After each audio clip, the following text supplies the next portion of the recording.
नमस्कार दोस्तों, कैसे हैं आप लोग। उम्मीद करता हूं अच्छे होंगे। आज हम देखेंगे बिहार दरोगा के लिए 100 क्वेश्चन का सेट, पूरा कंप्लीट सेट देखेंगे। सारे प्रश्न है इसमें, सारे सब्जेक्ट से प्रश्न है, तो पूरा वीडियो आप लोग अच्छे से देखिए। चलिए स्टार्ट करते हैं और देखते हैं आज का पहला प्रश्न है, सूर्योदय एवं सूर्यास्त के समय सूर्य का आभासी चपटापन निम्न परिघटना के कारण हो। तो आंसर हो जाएगा अपवर्तन के कारण। किसके कारण? अपवर्तन के कारण। तो होता क्या है, प्रकाश के अपवर्तन के कारण सूर्यास्त और सूर्योदय के समय सूर्य का जो निचला भाग होता है, ये वाला निचला भाग या क्षितिज के जो है निकट होता है, और ऊपरी जो भाग होता है वह दूर होता है, क्योंकि सूर्य का निचला भाग ऊपर उठे हुए निचले भाग के कारण अंडाकार दिखाई देता है, और सूर्य का चपटा दिखाई देना आभासी चपटापन ही कहलाता है। अच्छा, सूर्योदय या सूर्यास्त के पहले सूर्य का दिखाई देना यह किसके कारण होता है? तो यह जो है प्रकाश के अपवर्तन के कारण, प्रकाश के अपवर्तन के कारण। और सूर्योदय या सूर्यास्त के समय जो लालिमापन दिखाई देता है, यह स्कैटरिंग ऑफ लाइट के कारण। चलिए अगला प्रश्न है, प्रथम विश्व युद्ध के दौरान कौन सा देश 1915 में ब्रिटेन के खिलाफ केंद्रीय बलों में शामिल हुआ था? तो वह देश था बुल्गारिया। कौन सा देश? बुल्गारिया देश था। प्रथम विश्व युद्ध, इसकी शुरुआत हुआ कब था? तो इसकी शुरुआत हुआ था 28 जुलाई 1914 ईस्वी में। ऑस्ट्रिया द्वारा सर्बिया पर आक्रमण किए जाने के साथ इसका शुरुआत हुआ था। प्रथम विश्व युद्ध में कुल 37 देशों ने भाग लिया था। प्रथम विश्व युद्ध का तत्कालीन कारण माना जाता है ऑस्ट्रिया के राजकुमार आर्क ड्यूक फर्डिनेंड की बोनासिया की राजधानी सेराजेवो में 28 जून 1914 को उसकी जो है हत्या कर दिया था, और यही एक कारण बना था। प्रथम विश्व युद्ध में संपूर्ण विश्व जो है दो खेमों में बट गया था। एक तरफ था मित्र राष्ट्र, कौन था? मित्र राष्ट्र, और दूसरे तरफ धुरी राष्ट्र। कौन रहा? धुरी राष्ट्र। धुरी राष्ट्र का नेतृत्व जर्मनी कर रहा था। कौन कर रहा था? जर्मनी।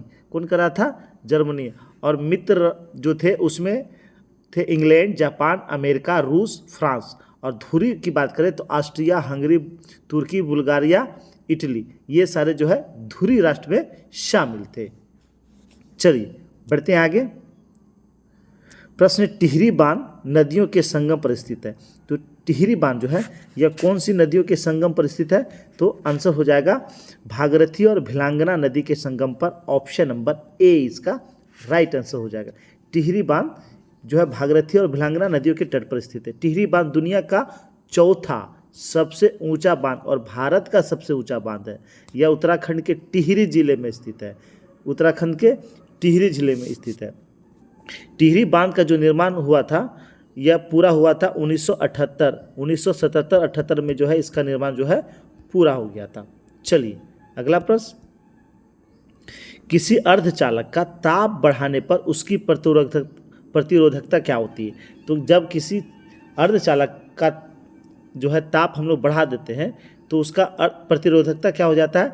घटने लगता है। आंसर हो जाएगा ऑप्शन नंबर बी। जैसे इसे गर्म करेंगे उसका प्रतिरोधकता घटने लगता है, क्योंकि प्रतिरोधकता एक पदार्थ R के प्रतिरोध के बराबर होता है। इसमें क्रॉस सेक्शन क्षेत्र A से गुना किया जाता है और इसकी लंबाई से विभाजित किया जाता है। तो प्रतिरोधकता बराबर R × A/L।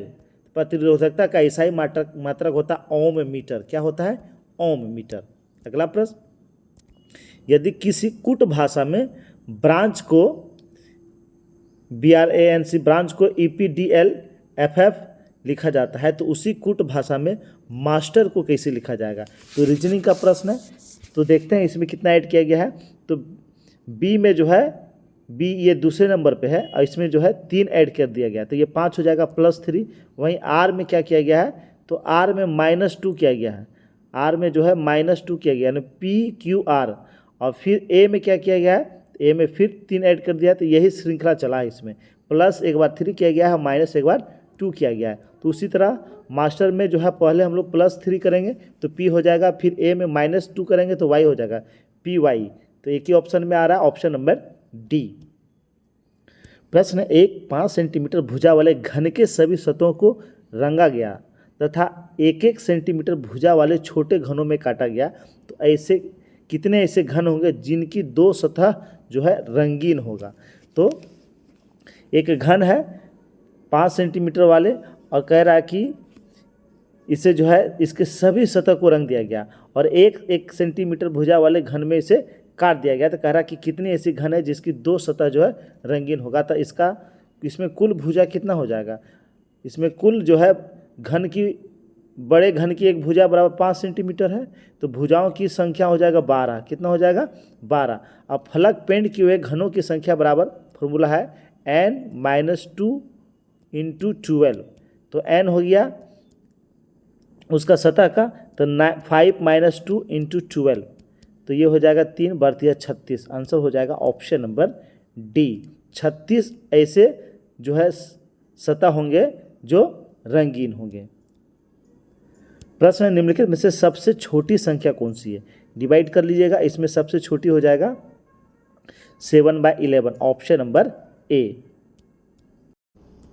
प्रश्न 1799 ईस्वी में टीपू सुल्तान की मृत्यु के उपरांत मैसूर का राजा किसे बनाया गया था, तो कृष्णराज तृतीय को बनाया गया था।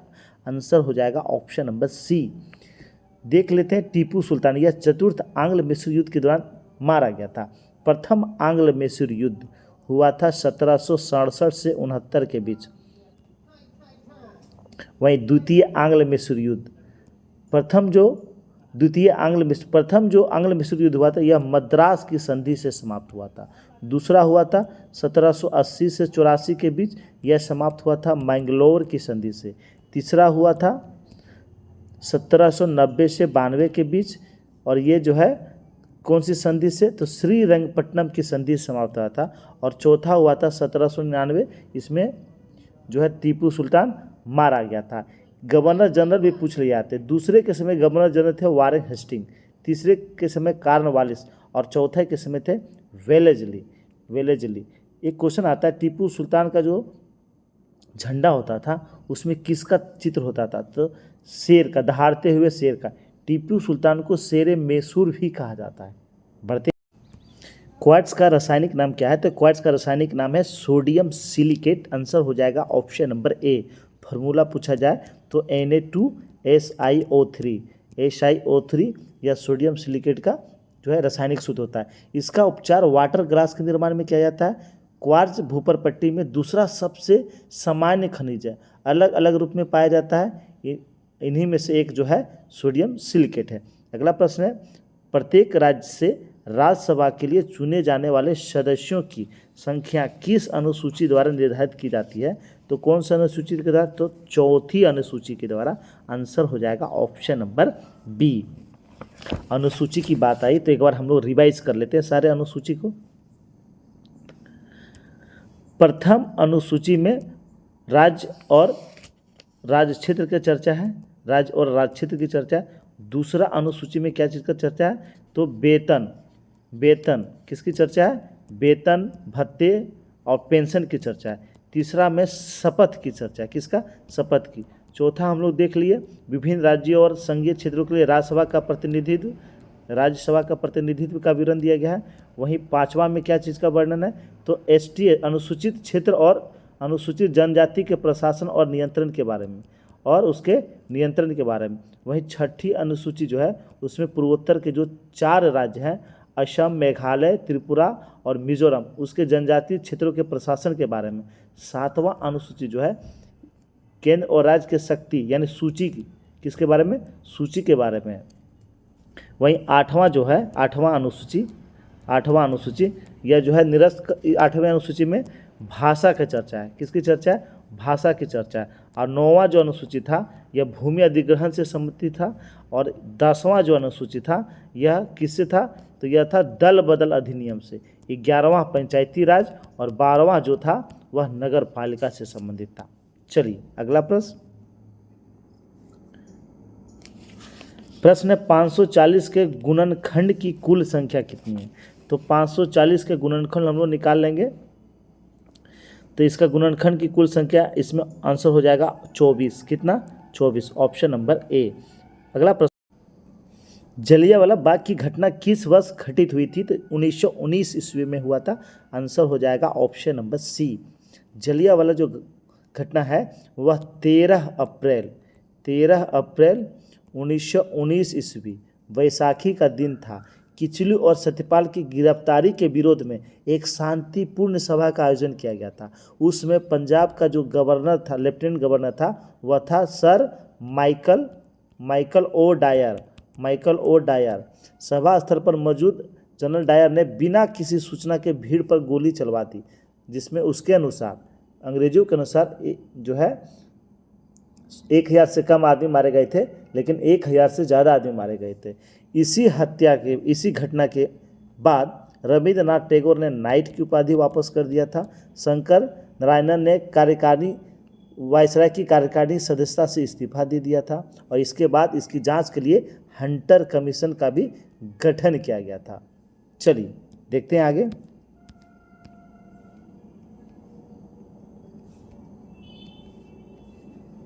प्रश्न है, बांग्लादेश एक स्वतंत्र राष्ट्र कब बना था? तो बांग्लादेश यह एक स्वतंत्र राष्ट्र कब बना था? 1971 ईस्वी में। आंसर हो जाएगा ऑप्शन नंबर डी। कब बना था? 1971 ईस्वी में जो बना था। उससे पहले बांग्लादेश पूर्वी पाकिस्तान के रूप में जाना जाता था। पूर्वी पाकिस्तान के रूप में जाना जाता था। अच्छा, बांग्लादेश की राजधानी ढाका और मुद्रा पूछा जाए तो टका है। मुद्रा जो है टका है। 1971 में जो है भारत के साथ युद्ध के बाद पूर्वी पाकिस्तान बांग्लादेश के रूप में जाना जाता था, जिसमें बांग्लादेश का समर्थन भारत ने किया था।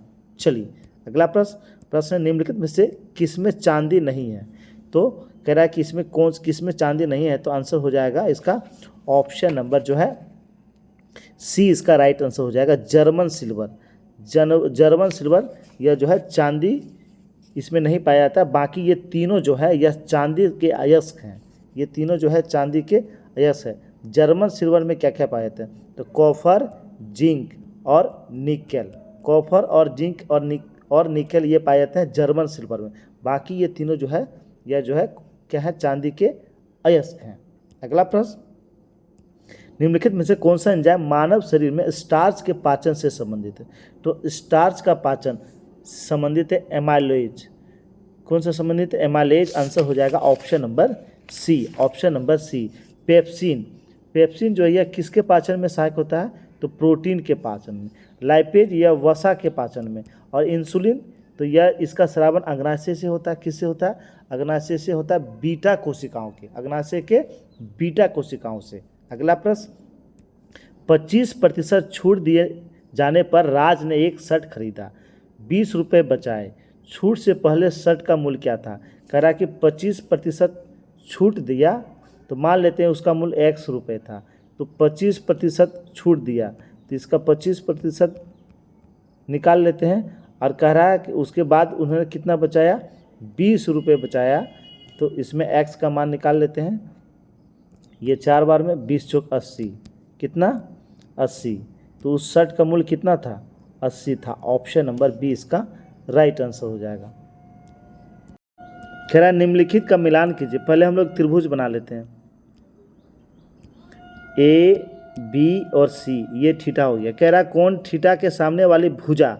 तो ये हो जाएगा सामने वाली भुजा लंब, और ये हो जाएगा आधार, और ये होता है कर्ण। तो कह रहा है कि सामने वाली भुजा यानी लंब और बटे कर्ण, तो लंब बटे कर्ण होता है साइन थीटा। तो ये हो जाएगा साइन थीटा। कह रहा है कौन थीटा के आसन्न भुजा? तो आसन्न भुजा ये आधार हो जाएगा, और कर्ण तो आधार बटे कर्ण हो जाता है कोस थीटा। क्या हो जाता है? Cos theta. फिर कह रहा कौन थीटा के सामने वाली भुजा यानी लंब और आसन्न भुजा लंब बटे आधार, तो लंब बटे आधार होता है टेन थीटा। क्या होता है?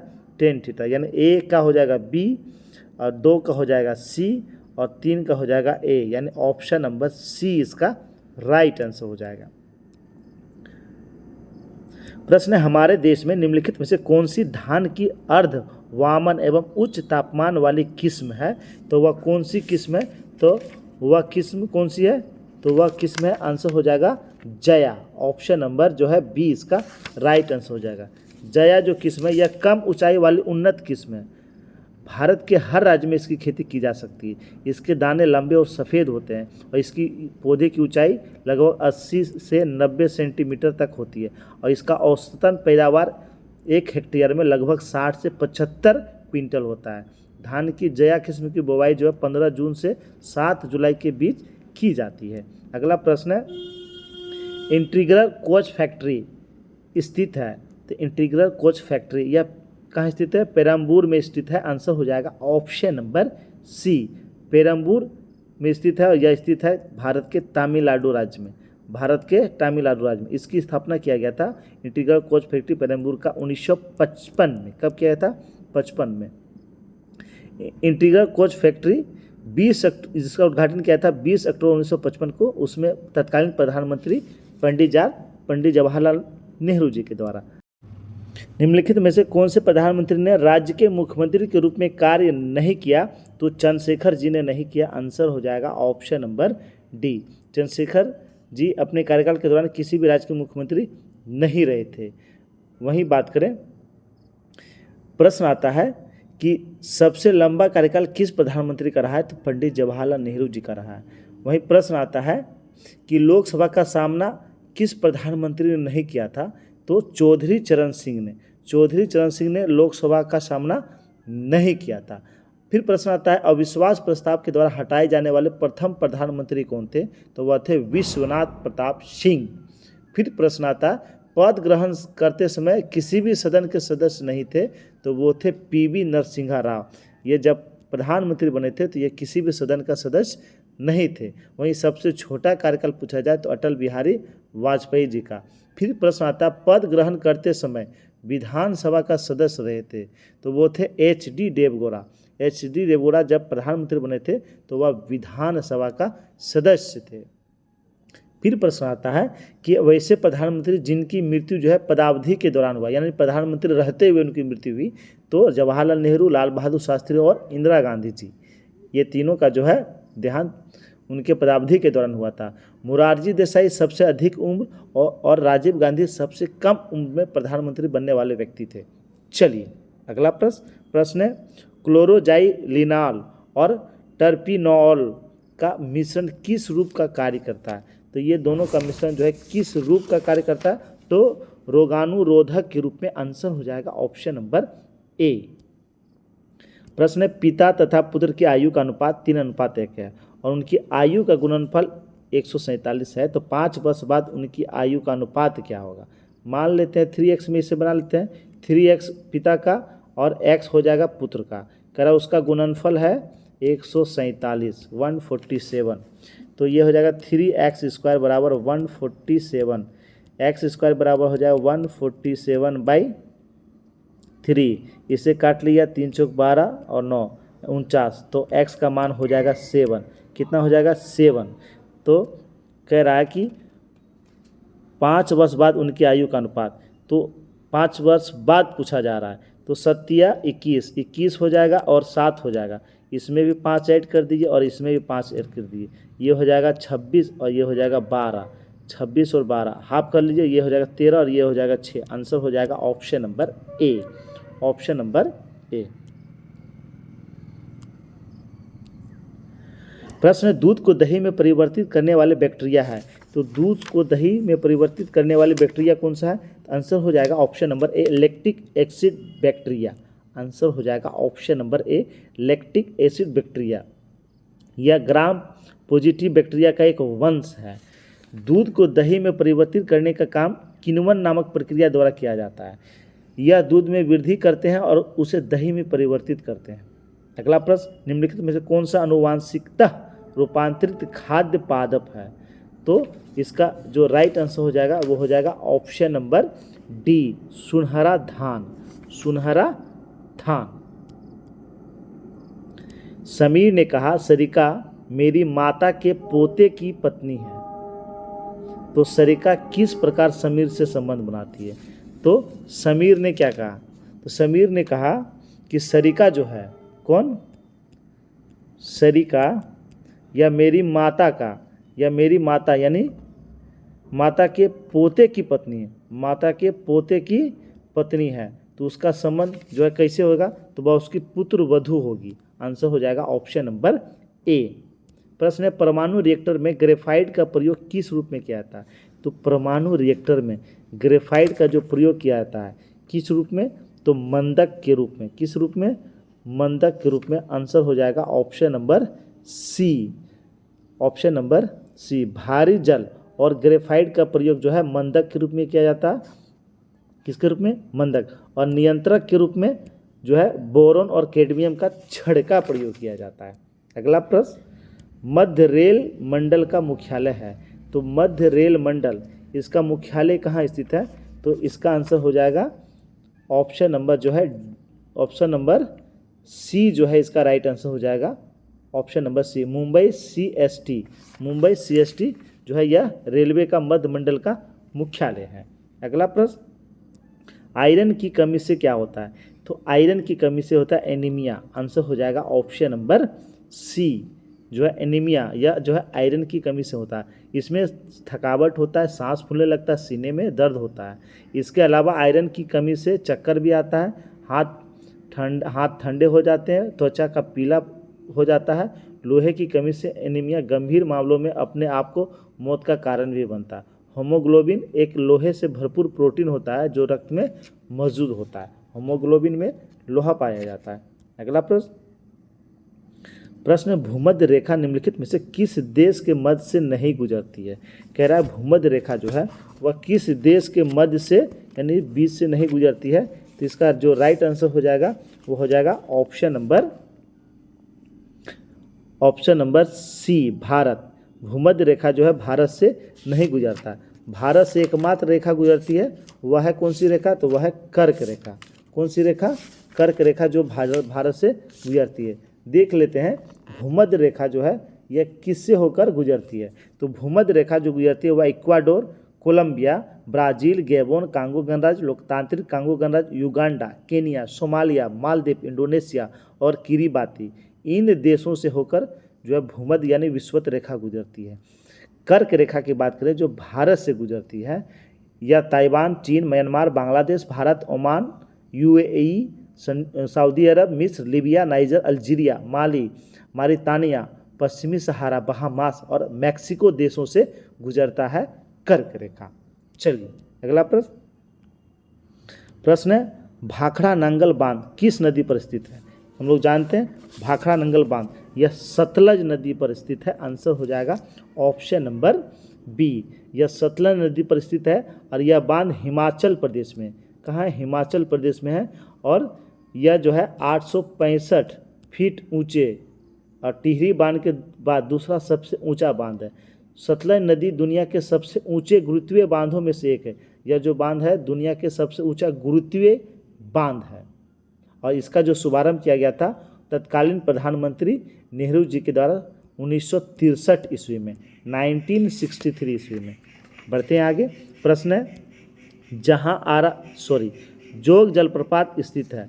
तो जोग जलप्रपात यह शरावती नदी पर स्थित है। आंसर हो जाएगा ऑप्शन नंबर डी। किस नदी पर है? शरावती नदी पर है और यह है कर्नाटक में। किस राज्य में है?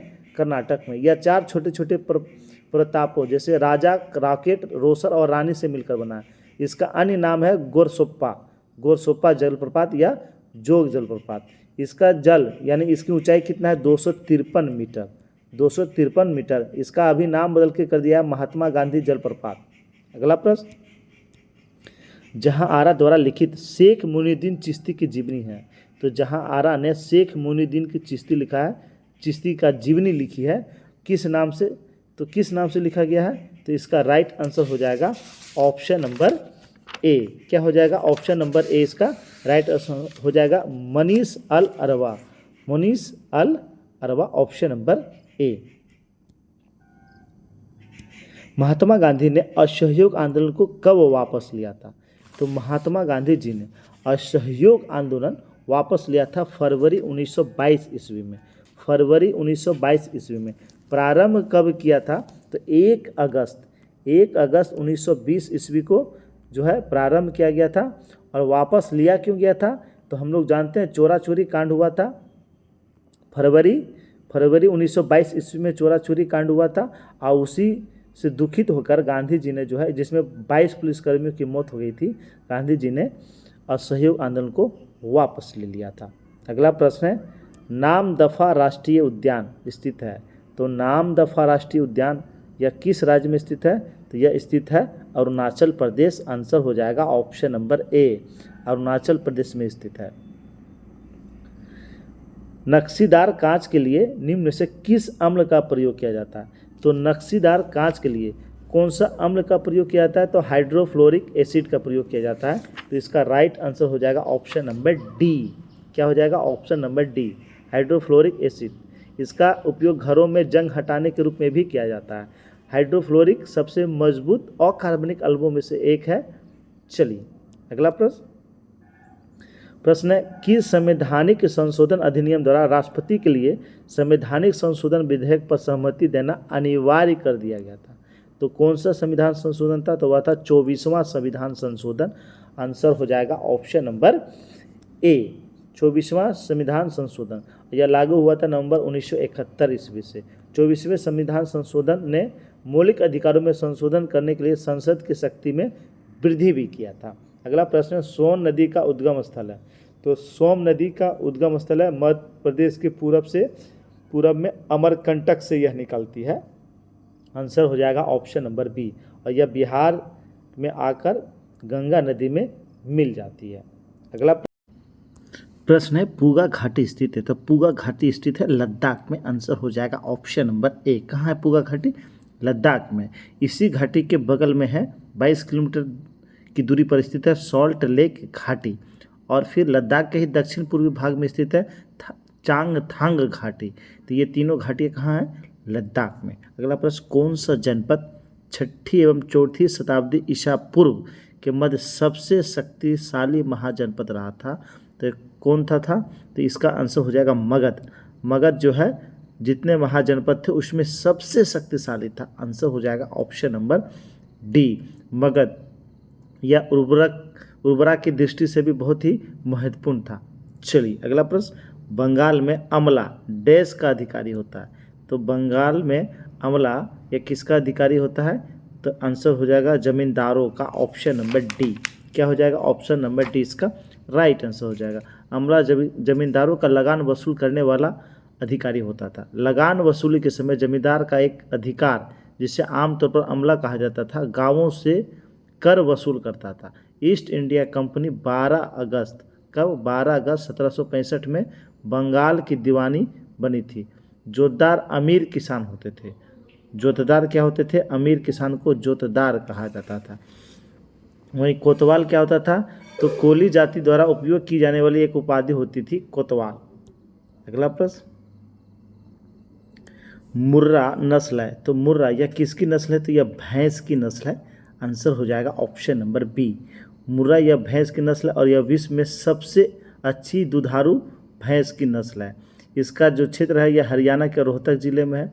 मुर्रा नस्ल की भैंस का ज़्यादातर इस्तेमाल डेयरी में दूध उत्पादन के लिए किया जाता है।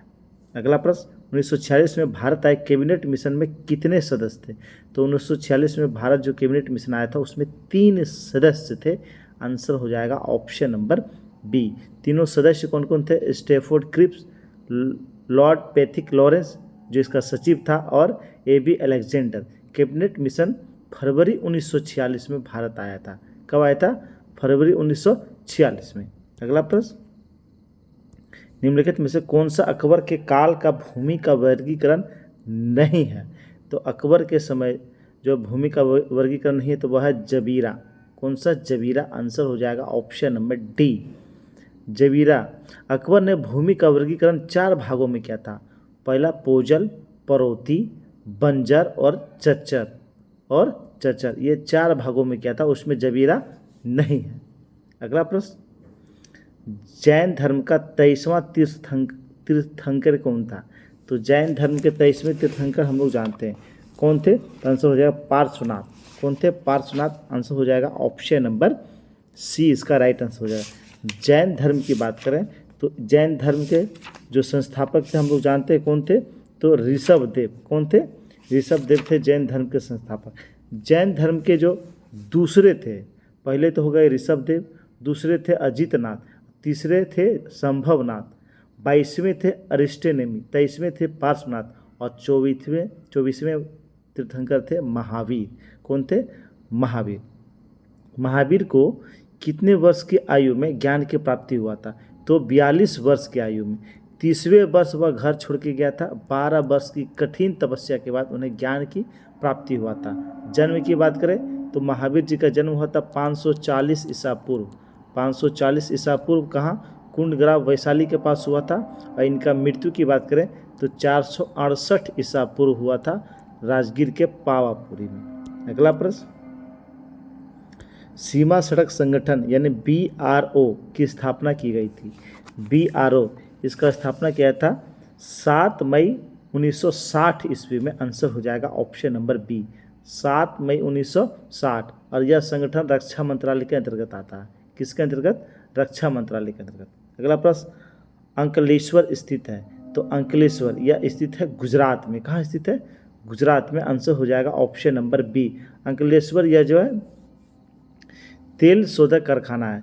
यहाँ से तेल और प्राकृतिक, यहाँ जो है ONGC का एक कार्यालय है, ONGC का, तेल और प्राकृतिक गैस निगम लिमिटेड, इसका एक है। और यहाँ जो है पेट्रोलियम उत्पाद के लिए यह प्रसिद्ध है अंकलेश्वर।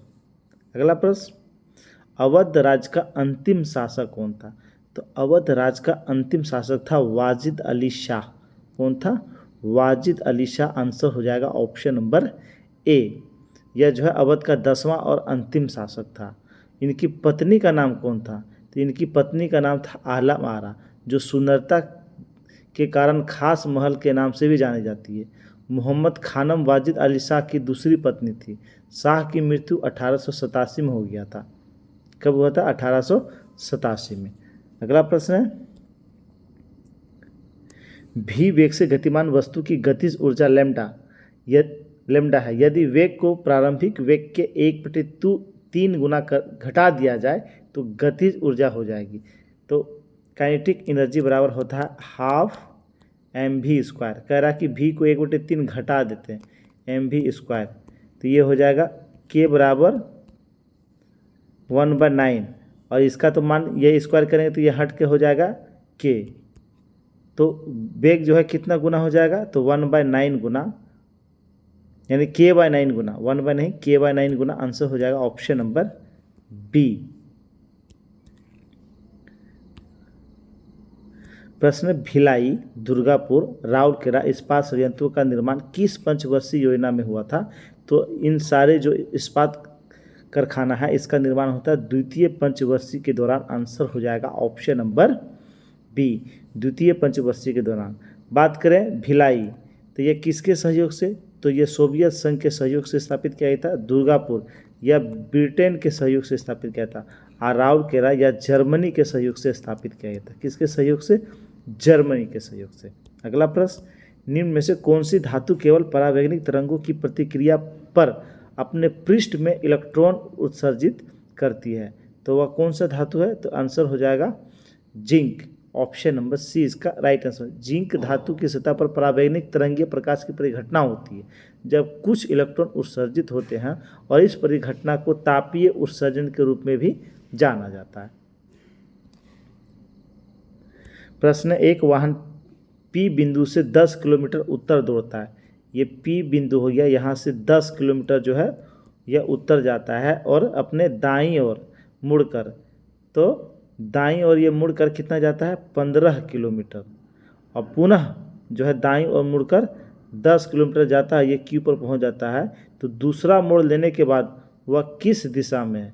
तो पहला मोड़ यहाँ लिया, दूसरा मोड़ लेने के बाद वह जो है किस दिशा में है? तो दक्षिण दिशा में है। आंसर हो जाएगा ऑप्शन नंबर डी। क्या हो जाएगा? ऑप्शन नंबर डी इसका राइट आंसर हो जाएगा। प्रश्न, 3 बिंदुओं के मुख के विपरीत मुख पर कितने बिंदु होंगे जब उस चित्र को घनाकार में लपेटा जाता है? यानी 3 का अपोजिट पूछ रहा है। इसका नियम है कि एकांतर फलक एक दूसरे के विपरीत होते हैं, यानी एक के बाद एक छोड़कर वो एक दूसरे के विपरीत होता है। यानी 6 जो है या 3 के विपरीत होगा, और 4 जो है वह 5 के विपरीत होगा। और दूसरा नियम क्या है कि कोई भी 2 विपरीत वाला एक दूसरे को टच नहीं करेगा। जैसे 4 3 का नहीं होगा क्योंकि ये टच कर रहा है, 1 4 का नहीं होगा क्योंकि ये टच कर रहा है। तो 1 किसका होगा? तो 1 होगा 2 का। इसमें पूछ रहा है कि 3 के विपरीत कितना होगा? 6। आंसर हो जाएगा ऑप्शन नंबर डी। सर्व समीकरणों को ध्यान में रखते हुए सही विकल्प को चुनिए। Sine square theta plus cos square theta बराबर 1, बिल्कुल सही। Tan square theta minus sec square theta बराबर 1, गलत। Sec square theta minus tan square theta बराबर 1 होता है। और cosec square theta plus cot square theta बराबर 1, तो आंसर हो जाएगा 1 और 3 सही है, ऑप्शन नंबर बी। अगला प्रश्न, नामेरी टाइगर रिजर्व भारत के किस राज्य में स्थित है? तो नामेरी टाइगर रिजर्व यह असम में है, आंसर हो जाएगा ऑप्शन नंबर बी। किस राज्य में है? असम राज्य में स्थित है।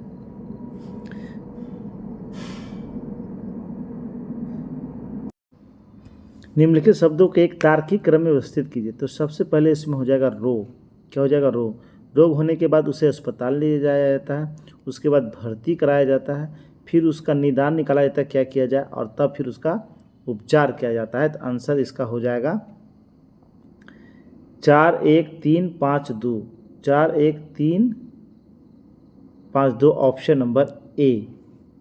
प्रश्न है, भारत में मीठे पानी का सबसे बड़ी झील है, तो वह झील है वुलर झील। कौन सा झील है? वुलर झील, जो जम्मू कश्मीर में है। यह भारत की सबसे बड़ी मीठे पानी की झील है।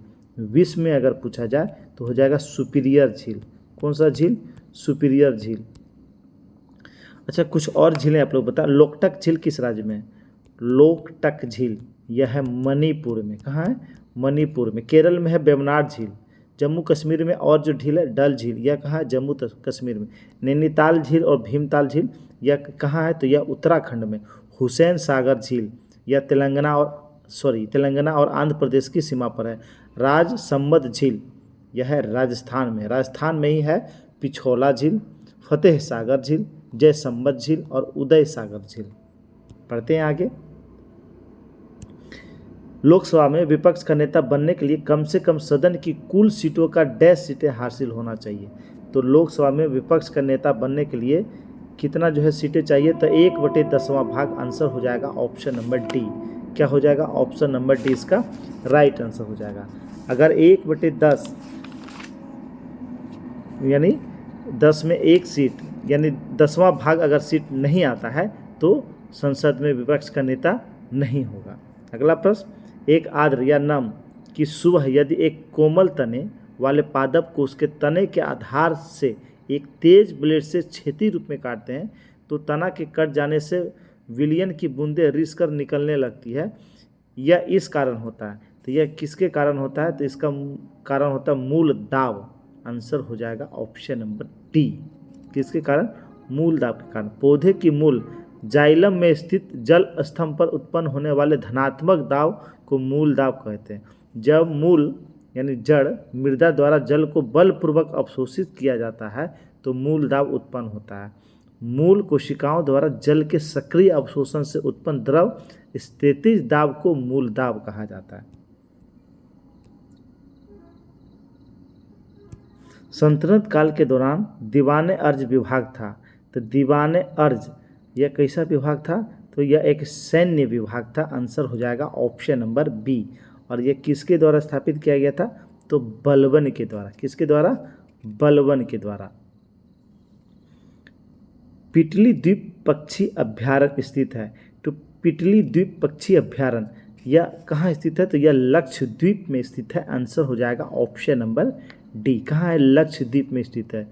इसे जो है पक्षी पिट्टी के नाम से भी जाना जाता है। किसके नाम से? पक्षी पिट्टी के नाम से। यह समुद्री कछुओं के लिए एक प्रमुख प्रजनन स्थल भी है।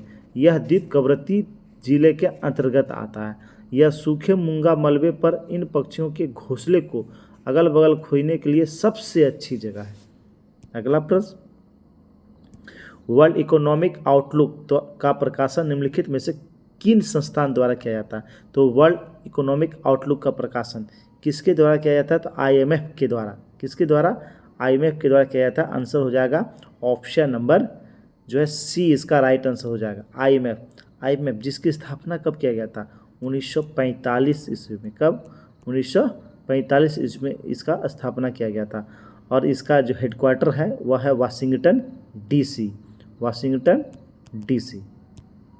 प्रश्न है, वह क्रिया जिसमें एक आर्किड अधिपादप की तरह एक वृक्ष पर आता है कहलाता है।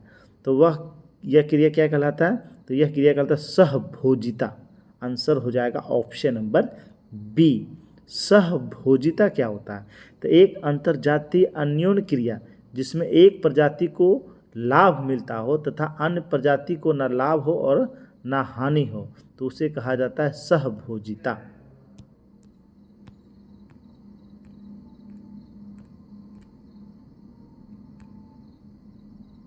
प्राचीन भारत में जंगलवासी किस नाम से जाने जाते थे? तो प्राचीन भारत में जंगलवासी किस नाम से जाने जाते थे? तो निषाद के नाम से जाने जाते थे। आंसर हो जाएगा ऑप्शन नंबर सी, निषाद के नाम से जाने थे। वे जंगल में रहते थे और आजीविका के लिए वन उपज पर निर्भर करते थे। प्रारंभिक पुराण निषाद के समुदायों को शिकारी समुदाय कहा जाता था। वनवासी एक व्यक्ति होता था जो अपनी आजीविका के लिए जंगल में रहता था और जंगलों पर निर्भर करता था। अगला प्रश्न, भारत के निम्नलिखित राज्यों में से किसमें डेबसा पास यानी डेबसा दर्रा स्थित है? तो डेबसा दर्रा यह किस राज्य में स्थित है? तो यह स्थित है हिमाचल प्रदेश में। आंसर हो जाएगा ऑप्शन नंबर सी, जो यह दर्रा कहाँ है? हिमाचल प्रदेश में है। अच्छा, हिमाचल प्रदेश के और दर्रा की बात करें तो सीप किला दर्रा और बड़ा लाचा दर्रा, ये कहाँ है? हिमाचल प्रदेश में।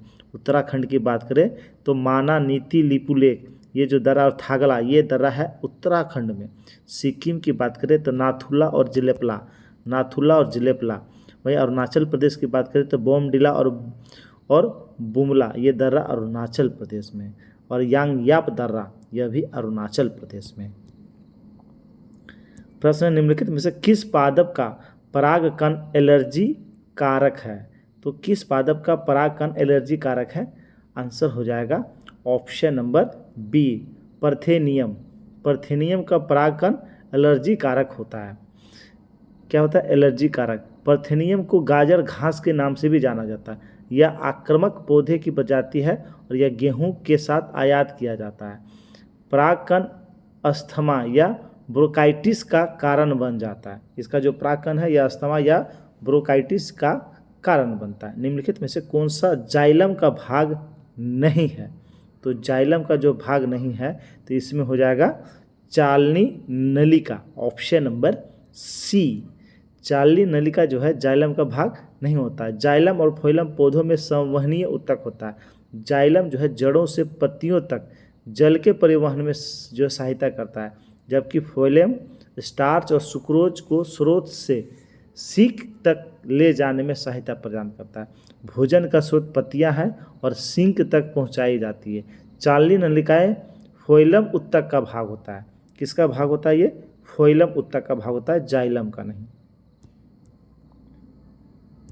निम्नलिखित में से कौन सा क्षेत्र भारत का जैव विविधता हॉटस्पॉट का प्रतिनिधित्व करता है? तो वह कौन सा क्षेत्र है? तो इसका राइट आंसर हो जाएगा पश्चिमी घाट, ऑप्शन नंबर डी। 4 जैव विविधता वाले हॉटस्पॉट भारत में है। कौन कौन? तो एक है पूर्वी हिमालय, दूसरा है सुंदरवन, तीसरा है पश्चिमी घाट, ये पश्चिमी घाट, और चौथा हो जाएगा आपका भारत बर्मा क्षेत्र। ये 4 जो है भारत में हॉटस्पॉट क्षेत्र है। प्रश्न, कैप्रोलेक्टम का उपयोग किसके निर्माण के लिए किया जाता है? तो कैप्रोलेक्टम का उपयोग किसके निर्माण में किया जाता है? तो नायलॉन 6 के निर्माण के लिए किया जाता है। आंसर हो जाएगा ऑप्शन नंबर ए। नायलॉन 6 के लिए रूपांतरण एक रिंग ओपनिंग बहुलीकरण पर जोर दिया जाता है। नायलॉन 6 बनाने के लिए कैप्रोलेक्टम को निष्क्रिय वातावरण में 533 केल्विन ताप पर गर्म किया जाता है। और नायलॉन 6 का उपयोग वस्त्रों, रस्सियों और डोरियों के निर्माण में किया जाता है। प्रश्न है, स्वेल्थिंग कप किस खेल से संबंधित है? तो स्वेल्थिंग कप, इसका संबंध किस खेल से है?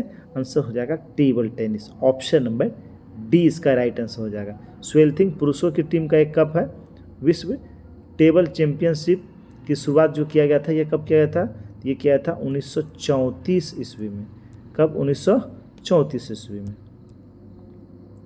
प्रश्न, हस्तिनापुर का उत्खनन डैश के मध्य हुआ था?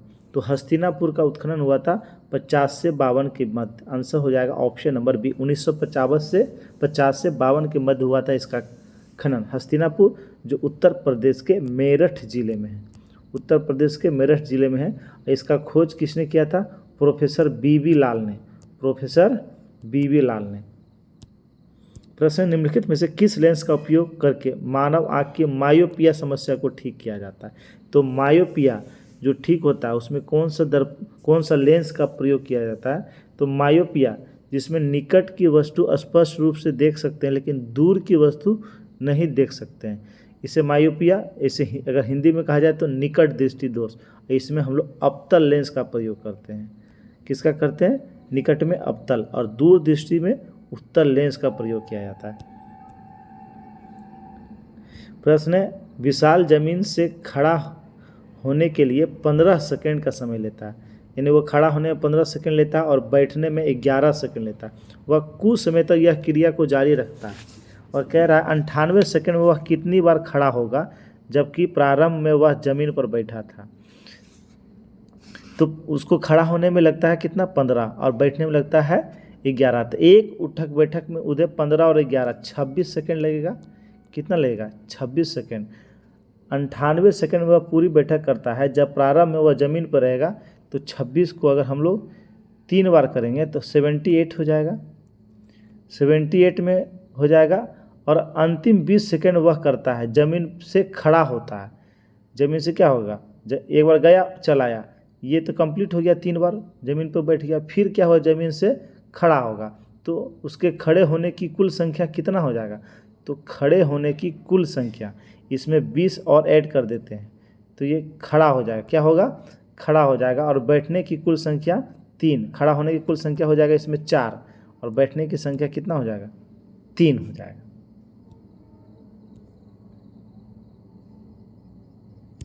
निम्न में से कौन सी वस्तु हड़प्पा स्थल से प्राप्त नहीं हुई है?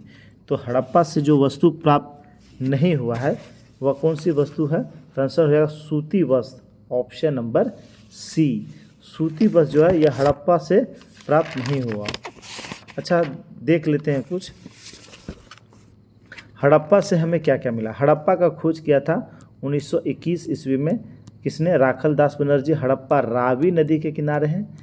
यहाँ से जो है स्वास्तिक का चिन्ह और एक श्रृंगी पशु, अब पशुओं में कुबड़ वाला,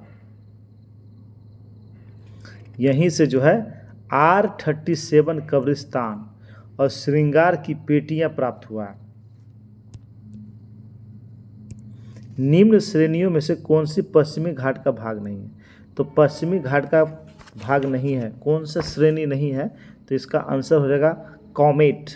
कॉमेट जो श्रेणी है यह पश्चिमी भाग का नहीं है। कॉमेट जो श्रेणी है यह उत्तराखंड में है। कहाँ? उत्तराखंड के चमोली जिले में स्थित है और इसकी ऊंचाई है 7756 मीटर। 7756 मीटर। किस वर्ष केंद्र सरकार ने रेल बजट को आम बजट के साथ मिला दिया था? तो 2017 का जो बजट पेश हुआ था उसमें रेल बजट को आम बजट के साथ मिलाकर बजट पेश किया गया था। इससे पहले अलग कब हुआ था? रेल बजट को अलग से कब जो है पेश किया जाने लगा था? 1924 ईस्वी। 1924 ईस्वी में एकवर्थ समिति की सिफारिश पर। अगला प्रश्न है, किस देवराय ने अपनी माता के नाम पर विजयनगर के समीप किस उपनगर की स्थापना किया था? तो किस उपनगर की स्थापना किया था? तो वह हो जाएगा नगलापुरम। आंसर हो जाएगा ऑप्शन नंबर डी, नगलापुरम शहर, नगलापुरम मंदिर शहर विजयनगर साम्राज्य शासक कृष्णदेव राय ने अपनी माँ नंगवा देवी की स्मृति में बनाया है। चलिए, अच्छा, इसके समय में कृष्णदेव राय के समय 2 विदेशी यात्री भी आए थे। कौन कौन? ड्वेंग पायस और बारबोसा। अगला प्रश्न एक गैस CaO के साथ क्रिया करती है परंतु सोडियम बाइकार्बोनेट के साथ नहीं करता है, तो वह गैस हो जाएगा carbon dioxide. Option number A इसका राइट आंसर हो जाएगा। CaO और CO2 जब प्रतिक्रिया करता है तो कैल्शियम कार्बोनेट का निर्माण करता है, CaCO3 का निर्माण करता है। यही CO2 सोडियम बाइकार्बोनेट के साथ प्रतिक्रिया नहीं करता है, जबकि क्लोरीन करता है और NaCl का निर्माण करता है और ऑक्सीजन भी होता है। तो ऑक्सीजन जो है यह इससे CO2 H2O का निर्माण होता है। अगला प्रश्न, लुप्त संख्या ज्ञात कीजिए। यह 9 होगा। इसमें किया गया है 3 और 4 इसे ऐड किया गया है और ये दोनों में माइनस किया गया और दोनों को मल्टीप्लाई। 4 3 7 और 8 में से 6 गया 2, तो 7 दूनी 14, वही पैटर्न है।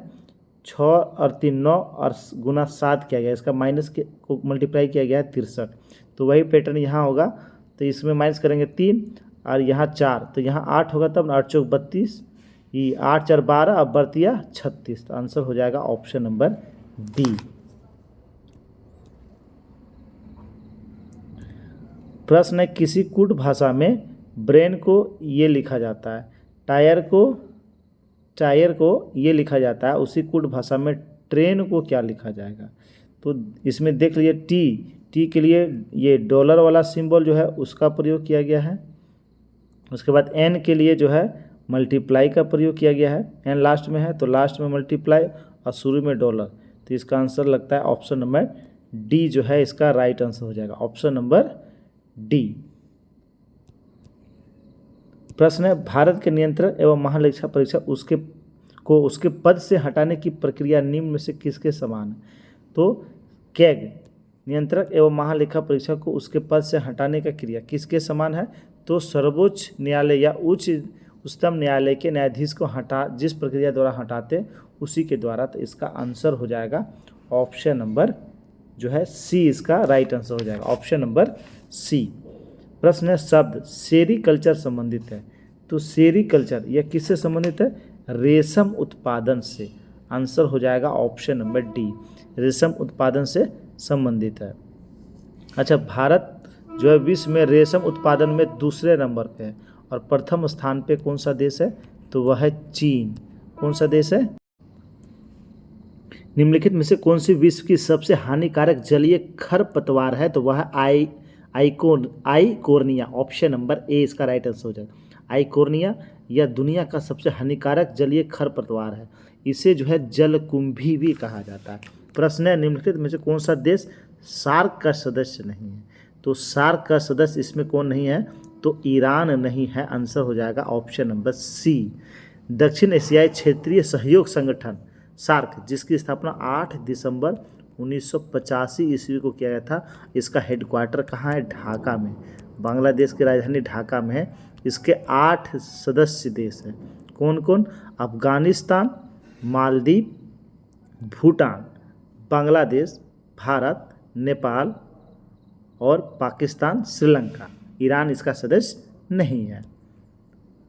प्रश्न है, किस मुगल सम्राट के शासनकाल में मुगल दरबार में चाहर तस्लीम और जमीन बोस लागू किए गए थे, तो ये किसके दरबार में यह लागू किया गया था, जिसका राइट आंसर हो जाएगा ऑप्शन नंबर सी, शाहजहां के काल में।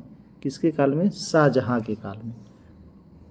ये इस चाहर क्या होता था, तो यह अभिवादन की एक विधा होती थी, जब दाहिने हाथ के पिछले हिस्से को जमीन पर रखने की से शुरू होती थी और धीरे धीरे तब तक ऊपर उठाया जाता जब तक कि व्यक्ति अनेक हाथ की हथेली उसके सर के मुकुट पर ना रख दे। ये होता था कौन सी क्रिया, तो चाहर तस्लीम की क्रिया। प्रश्न है, बौद्ध धर्म में उपदेश देने हेतु किस भाषा का प्रयोग किया गया, तो बौद्ध धर्म में जो उपदेश दिया गया था वह कौन सा भाषा में किया गया था, तो पाली भाषा में प्रयोग किया था, आंसर हो जाएगा ऑप्शन नंबर ए, इसका राइट आंसर हो जाएगा। अच्छा, बौद्ध धर्म की बात करें तो इसके संस्थापक गौतम बुद्ध, जन्म 563 ईसा पूर्व, किस कुल से संबंधित थे, तो शाक्य कुल से। 29 वर्ष की आयु में घर छोड़ा था, 6 वर्ष की तपस्या के बाद 35वें वर्ष इन्हें ज्ञान की प्राप्ति हुआ था। मृत्यु की बात करें 483 ईसा पूर्व में इनका मृत्यु हुआ था कुशीनगर में। वहीं बात करें प्रथम जो बौद्ध संगीति हुआ था राजगीर में, किसके समय में हुआ था, तो यह हुआ था अजात शत्रु के समय में, अध्यक्ष था महाकश्यप। दूसरा जो हुआ था वैशाली में हुआ था, अध्यक्षता किया था शावाकामी कालाशोक के समय। तीसरा हुआ था अशोक के समय पाटलिपुत्रा में, मोगली सुतपुत्तम इसके अध्यक्ष थे। और चौथा हुआ था कुंडल वन में, वसुमित्र ने इसकी अध्यक्षता किया था कनिष्क के समय में।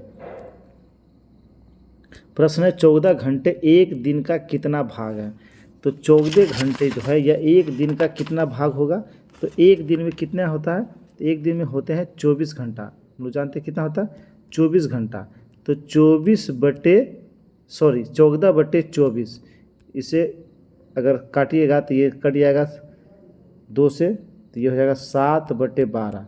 तो केमा भाग है 7/12 भाग है, आंसर हो जाएगा ऑप्शन नंबर बी। प्रश्न अनुचुंबकीय पदार्थ क्या होता है? तो अनुचुंबकीय पदार्थ क्या होता है? तो वे पदार्थ जो बाहरी चुंबकीय क्षेत्र में रखने पर उस दिशा में जो है थोड़ा सा चुंबकीय होते हैं, कम चुंबकीय होते हैं, तो उसे कहते हैं क्या? अनुचुंबकीय पदार्थ।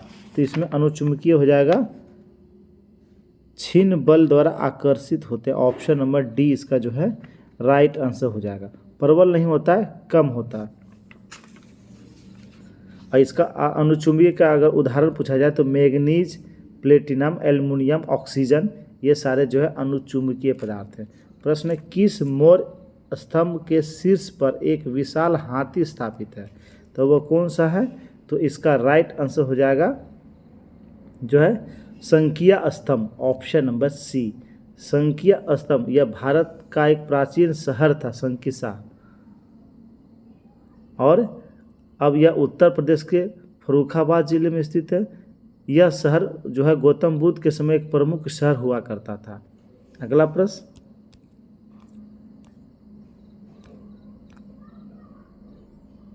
पर्यावरण संरक्षण के बारे में जागरूकता फैलाने में सहायक पुस्तक साइलेंट स्प्रिंग के लेखक कौन है? तो साइलेंट स्प्रिंग, इसके लेखक कौन है? तो इसके लेखक है Russell Carson. Option number B इसका राइट आंसर हो जाएगा। साइलेंट स्प्रिंग के लेखक हैं रसेल कार्सन। कौन है? Russell Carson. यह पुस्तक जो है कब प्रकाशित हुआ था? 1962 ईस्वी में। कब? 1962 ईस्वी में। यह पर्यावरण आंदोलन के विकास में एक जो है महत्वपूर्ण पुस्तक था।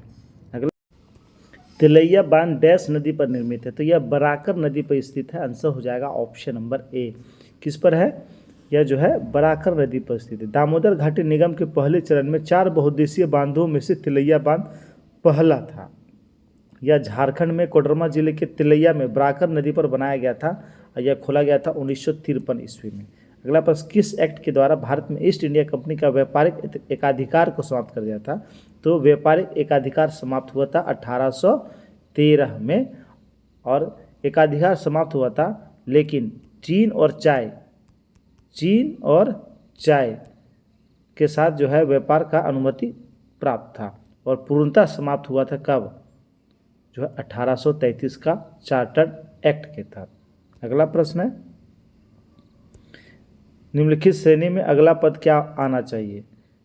तो इसका अगला पद क्या होना चाहिए? अनुसरण किया गया अर्थ है, पहले हम बाईं और संख्या को हटा दिया।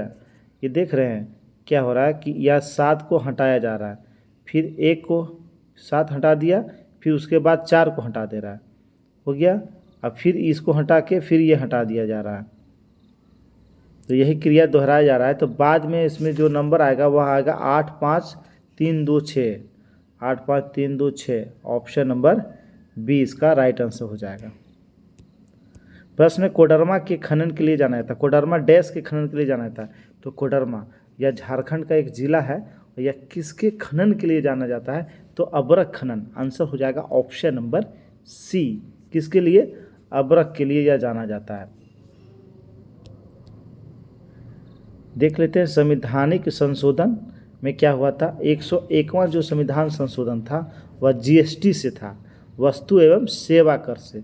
102 जो संविधान संशोधन था वह राष्ट्रीय पिछड़ा वर्ग आयोग को जो है संवैधानिक दर्जा दिया गया था।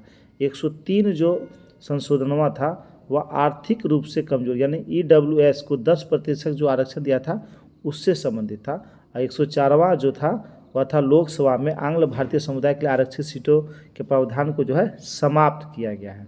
तो इसका आंसर हो जाएगा 3 4 2 1, 3 4 2 1। चलिए अगला प्रश्न देख लेते हैं। निम्न में से कौन सा कथन प्रत्यावर्ती धारा के लिए सही नहीं है? यानी प्रत्यावर्ती धारा के बारे में कौन सा कथन सही नहीं है? प्रत्यावर्ती धारा का परिणाम समान नहीं रहता है। तो प्रत्यावर्ती धारा का परिणाम इसमें लिखा हुआ समान रहता है, तो उसका परिणाम समान नहीं रहता है, तो ये कथन जो सही नहीं है। बाकी यह लंबी दूरी तक संचारित किया जाता है। प्रत्यावर्ती का मतलब AC, क्या हुआ, AC। इसका उत्पादन सस्ता होता है, इसकी वोल्टेज आसानी से बढ़ाई जा सकती है। तो इसका आंसर हो जाएगा ऑप्शन नंबर जो है सी।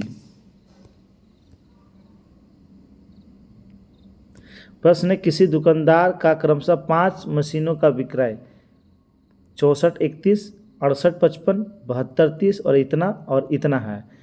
कह रहा है कि 6501 औसत विक्रय प्राप्त करने हेतु उसे छठे महीने में कितना विक्रय करना होगा।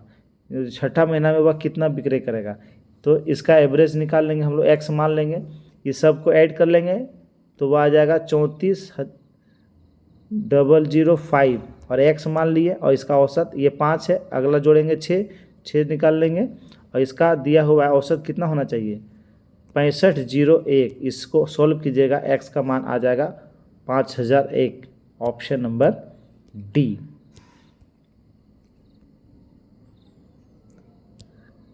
प्रश्न है, महात्मा गांधी की जीवनी के लेखक कौन है। तो महात्मा गांधी जी का जीवनी लिखा था Dinanath Gopal Tendulkar, option number A इसका राइट आंसर हो जाएगा। ऑप्शन नंबर ए इसका राइट आंसर हो जाएगा। इन्होंने महात्मा गांधी के 8 खंड की जीवनी के लेखन के रूप में जाना जाता है, जिसका शीर्षक था महात्मा लाइफ ऑफ मोहनदास करमचंद गांधी। अगला जो प्रश्न है और आज का अंतिम प्रश्न है, रेगुड़ मिट्टियाँ इस नाम से भी जानी जाती है। तो रेगुड़ मिट्टी को ही काली मिट्टी के नाम से जानते हैं। आंसर हो जाएगा ऑप्शन नंबर ए, काली मिट्टी। काली कपास मिट्टी, रेगुड़ मिट्टी। यह मिट्टी जो है काली, गहरी, चिकनी और अभेद होती है। दक्कन के पठार का अधिकांश भाग काली मिट्टी से ही ढका हुआ है और ये जो है काली मिट्टी कपास के लिए सबसे उपयुक्त है। कपास की खेती के लिए सबसे उपयुक्त मिट्टी होती है।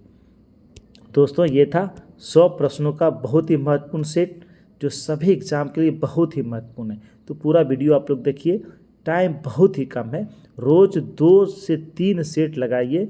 कमज़ोर जो टॉपिक है जिससे क्वेश्चन हमेशा गलत हो रहे हैं उस टॉपिक का यूट्यूब से वीडियो आप लोग सर्च मार के देख सकते हैं, या NCERT, लूसेंट, क्राउन, दृष्टि किसी भी बुक से देख के उसे आप लोग क्लियर कर सकते हैं। दोस्तों वीडियो वास्तव में अच्छा लगा हो तो लाइक कर देंगे और अपने ग्रुप में शेयर कर देंगे। धन्यवाद।